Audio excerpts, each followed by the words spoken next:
ఎన్నో కష్ట నష్టాల కోర్చి ఒకరిద్దరు కాదు, నిజంగా చెప్పాలంటే కొంతమంది తమ తమ వ్యక్తిగతమైన సమస్యలు ఉన్నా కూడా వాటన్నిటినీ పక్కన పెట్టి నిర్విరామంగా పనిచేసినారు. వారందరికీ పేరు పేరున హృదయపూర్వకంగా వినమ్రంగా నమస్సులు, వినమ్రంగా ధన్యవాదాలు.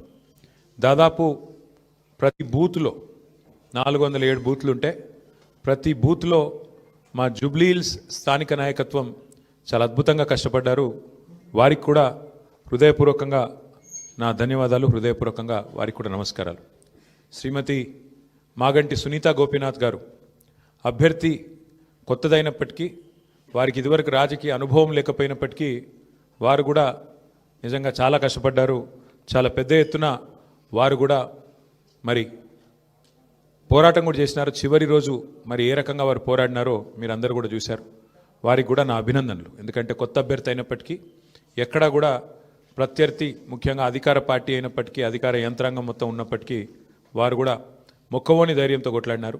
సునీత గోపీనాథ్ గారికి మనస్ఫూర్తిగా నా అభినందనలు. అట్లాగే బీఆర్ఎస్ పార్టీకి మరి ఓటేసిన జూబ్లీహిల్స్ ప్రజలకి మరి చివరి ఓటింగ్ శాతం ఇంకెంత తెలియదు, బట్ చాలా గణనీయంగా గౌరవప్రదంగా మా పార్టీకి కూడా ఓట్లు వచ్చినాయి. మరి మాకు ఓటేసిన జూబ్లీహిల్స్ ప్రజలందరికీ కూడా పేరు పేరున వారికి కూడా కృతజ్ఞతలు. సరే, సహజంగానే ఒక రాజకీయ పార్టీగా ఎన్నికల్లో దిగినప్పుడు గెలుస్తామనుకొని దిగుతాం, గెలుస్తామనుకొని కొట్లాడతాం, గెలవాలని కొట్లాడతాం. అట్లనే కొట్లాడినాం. గత 2 ఏళ్లుగా బీఆర్ఎస్ పార్టీ ప్రధాన ప్రతిపక్ష పార్టీగా తన పాత్రను అద్భుతంగా పోషించింది.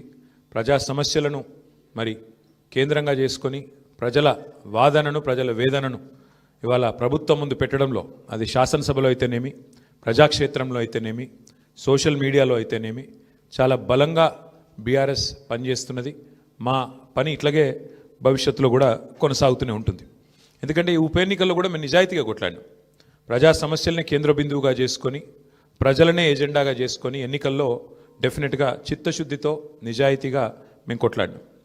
మీకు తెలుసు ఎట్లా ఎన్నికలు జరిగినాయి కూడా అందరు చూసినారు, నేను చెప్పక్కర్లేదు ప్రత్యేకంగా.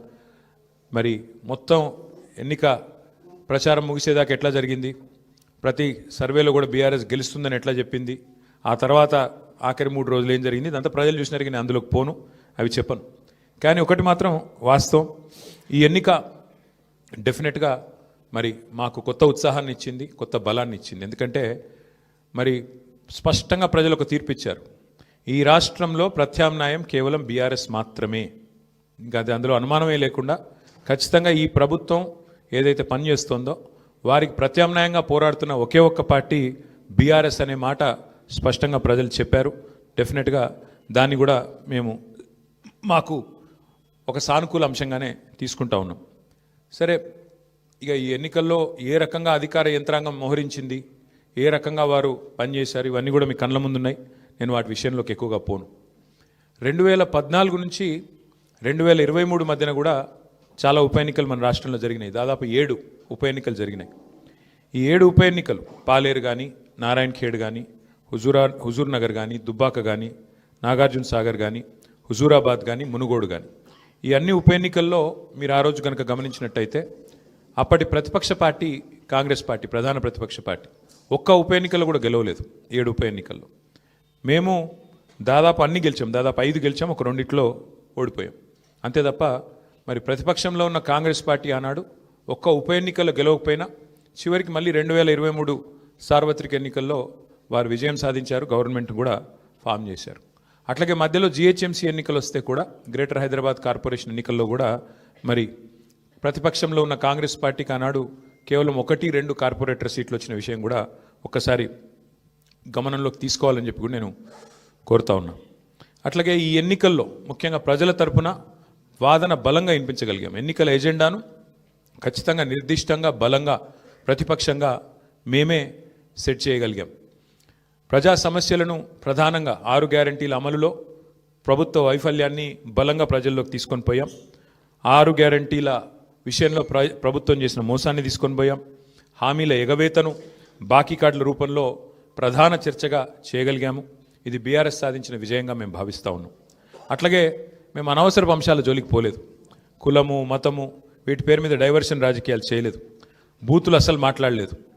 ఆఖరికి ప్రభుత్వంలో ఉన్నవాళ్ళు ఫ్రస్ట్రేట్ అయిపోయి బూతులు మాట్లాడినా మేము మాత్రం బూతులు మాట్లాడలేదు, కేవలం ప్రజా సమస్యల గురించే మాట్లాడాం. చాలా హుందాగా ఈ ఎన్నికల్లో కొట్లాడినామని చెప్పి నేను అనుకుంటా ఉన్నా. అట్లాగే జనాలకు అవసరమైన పాయింట్లు, ప్రజలకు అవసరమైన పాయింట్లను మాత్రమే చర్చకు పెట్టాం. కాంగ్రెస్ బీజేపీ ఎన్ని రకాలుగా మమ్మల్ని కవ్వించే ప్రయత్నం చేసినా సంయమనం కూడా పాటించాం. అట్లాగే మేమేం చేశాము, ఎందుకంటే ఒక 10 ఏళ్ళు ప్రభుత్వాన్ని నడిపిన ఒక జవాబుదారీ పార్టీగా, ఒక బాధ్యత గల ప్రతిపక్షంగా 10 ఏళ్ళు మీరు ఏం చేశారు జూబ్లీహిల్స్ కంటే 5,328 కోట్లతో అభివృద్ధి సంక్షేమ కార్యక్రమాలు చేశామని చెప్పి లెక్కల సహితంగా మరి ప్రజల ముందు పెట్టాము. చాలా పారదర్శకంగా పనిచేశామని చెప్పి ఎన్నికలు కూడా పోయినాం. అట్లాగే కాంగ్రెస్ ఎగ్గొట్టిన వాటిని కూడా లెక్కలతో సహా ఇంటింటికి తీసుకొని పోయాం బాకీ కార్డుల ద్వారా. అట్లాగే ప్రజా సమస్యలు, బస్సు ఛార్జీల పెంపు మీద నిరసన చెప్పాము. బస్తీ దవాఖానాలు విజిట్ చేసి ప్రభుత్వ యంత్రాంగంలో చలనం తీసుకొచ్చాము. హైడ్రా విధ్వంసం మీద, ప్రభుత్వంలో ఉన్న పెద్దల ద్వంద్వ ప్రమాణాల మీద, డబుల్ స్టాండర్డ్స్ మీద కూడా ప్రభుత్వాన్ని ఎండగట్టగలిగాం. ఆటో అన్నల సమస్యలను కూడా ప్రభుత్వం దృష్టికి తీసుకురాగలిగినాం. వాళ్ళ తరపున కూడా గట్టిగా మాట్లాడినాం. హైదరాబాద్లో రోడ్ల దుస్థితి విషయంలో కూడా ప్రభుత్వాన్ని కదిలింపజేయగలిగినాం. శాంతి భద్రతల విషయంలో కూడా మా నిరసన గట్టిగా చెప్పాం. ఈ రకంగా ప్రజా సమస్యలనే కేంద్ర బిందువుగా మా పార్టీ ఎన్నికల ప్రచారాన్ని చాలా హుందాగా నిర్వహించింది. తద్వారా ప్రభుత్వం కూడా మాట్లాడక తప్పని అనివార్యత కల్పించాం. చివరికి 2 ఏళ్లలో ఒక్కసారి కూడా మరి సమీక్ష చేయని ముఖ్యమంత్రి గారు ఆఖరి ఎలక్షన్ ముందు రోజు 6 గ్యారంటీల మీద సమీక్ష చేయక తప్పని పరిస్థితి కూడా వచ్చింది అంటే ముమ్మాటికి అది బీఆర్ఎస్ విజయమే. అట్లాగే 2 ఏళ్లుగా మైనారిటీకి మంత్రివర్గంలో స్థానం లేదు. బీఆర్ఎస్ ఏదైతే మరి మంత్రివర్గంలో ఇట్లా మైనారిటీలకు స్థానం లేదు, ఒక ఎంపీ లేరు, ఎమ్మెల్యే లేరు, ఎమ్మెల్సీ లేరు అని గట్టిగా మాట్లాడితే చివరికి అనివార్యంగా అజారుద్దీన్ గారికి మంత్రి పదవి ఇయ్యక తప్పని అనివార్యత కల్పించింది కూడా ఖచ్చితంగా మా యొక్క ఎన్నికల ప్రచార సరళి. తప్పకుండా ప్రధాన ప్రతిపక్షంగా మరి మా బాధ్యత మేము నిర్వర్తించినాం. సరే, సహజంగానే ఒకటి మాత్రం ఉంది, గెలుపు ఓటములు పెద్దలు కేసీఆర్ గారు ఎప్పుడు చెప్తుంటారు, గెలవాల్సింది పార్టీలు కాదు, గెలవాల్సింది ప్రజలు అని. మేము కూడా మనస్ఫూర్తి కోరుకునేది ప్రజాస్వామ్యంలో చర్చ జరగాల్సిందే, మీడియాలో జరగాల్సిందే, బయట జరగాల్సిందే, తప్పకుండా ప్రజల్లో కూడా జరగాల్సిందే. ఈ ఎన్నిక ఎట్లా జరిగింది అనే విషయంలో కూడా చర్చ జరగాలి. ఎందుకంటే ఈరోజు కాదు, మేము 4 రోజుల ముందే చెప్పాం ఎన్ని రకాల అక్రమాలకు కాంగ్రెస్ తెరలేపిందో చెప్పాం. అభ్యర్థి యొక్క సొంత తమ్ముడికి 3 ఓట్లు ఉన్న విషయాన్ని మీ ముందు పెట్టాం. ఆధారాలతో సహా మేము స్పష్టంగా మీ ముందు బయట పెట్టాం. ఎన్నికల కమిషన్ అడిగాం, కోర్టుకు పోయాం. ఎన్ని ప్రయత్నాలు చేయాలో అన్ని ప్రయత్నాలు పారదర్శకంగా ఫ్రీ అండ్ ఫెయిర్ ఎలక్షన్ కోసం జరగాలని ప్రయత్నం చేసినాం. షెడ్యూల్ వచ్చిన నాటి నుంచి పోలింగ్ డే దాకా ఏమేం జరిగినాయో, ఎన్ని రకాల అక్రమాలు, ఎన్ని రకాల అవకతవకలు, ప్రలోభాలు, ఎన్ని రకాల ఒత్తిళ్లు, ఇవన్నిటి మీద కూడా చర్చ తప్పకుండా జరగాల్సిందే. ఏదేమైనప్పటికీ సరే, అల్టిమేట్గా ప్రజాస్వామ్యంలో ప్రజా తీర్పు శిరోధార్యం. తప్పకుండా మరి ఇవాళ మేము కూడా ఓట్లేసిన ప్రజలకు ధన్యవాదాలు చెప్తున్నాం. అట్లాగే మిగతా వారికి కూడా మేము విజ్ఞప్తి చేస్తూ ఉన్నాం. ప్రధాన ప్రతిపక్షంగా మా పాత్రను మీరు గమనించారు. ప్రధాన ప్రతిపక్షంగా మేము గెలవాలని కోరుకున్నాం, సహజంగా గెలుస్తామని ఆశించినాం. బట్ ఎలాంటి నిరాశ లేదు, మా పని మేము చేసుకుంటూ పోతూనే ఉంటాం. ఎందుకంటే 2 ఏళ్లుగా లగచర్ల కావచ్చు, హైడ్రా బాధితులు కావచ్చు, మూసీ బాధితులు కావచ్చు, 6 గ్యారంటీల విషయంలో బాకీ కార్డుల రూపంలో కావచ్చు, ప్రజల తరపున గొంతు ఎత్తడంలో, అట్లాగే మా మీద జరిగే దుష్ప్రచారాన్ని తిప్పికొట్టడంలో శాసనసభ వేదిక కానీ బయట కానీ బ్రహ్మాండమైన పాత్ర పోషించాం. రేపటి రోజున కూడా అట్లాగే ముందుకు పోతాం. మరి మా కార్యకర్తలకు కూడా నేను చేసే విజ్ఞప్తి, సన్నద్ధం అవుదాం. అన్ని రకాలుగా ప్రజాక్షేత్రంలో మనం ఈ ప్రభుత్వాన్ని నిలదీయడంలో సఫలమైనాం. ముఖ్యంగా మా సోషల్ మీడియాలో పనిచేసే మా తమ్ముళ్ళు చెల్లెళ్ళకు కూడా నేను హృదయపూర్వకంగా అభినందనలు చెప్తా ఉన్నాను. సోషల్ మీడియాలో మీరు చేస్తున్న పని, మీకెవరికి నేనేమి పార్టీ తరపున జీతం ఇవ్వడం లేదు, మీకెవరికి నేను ఇచ్చేదేమీ లేదు.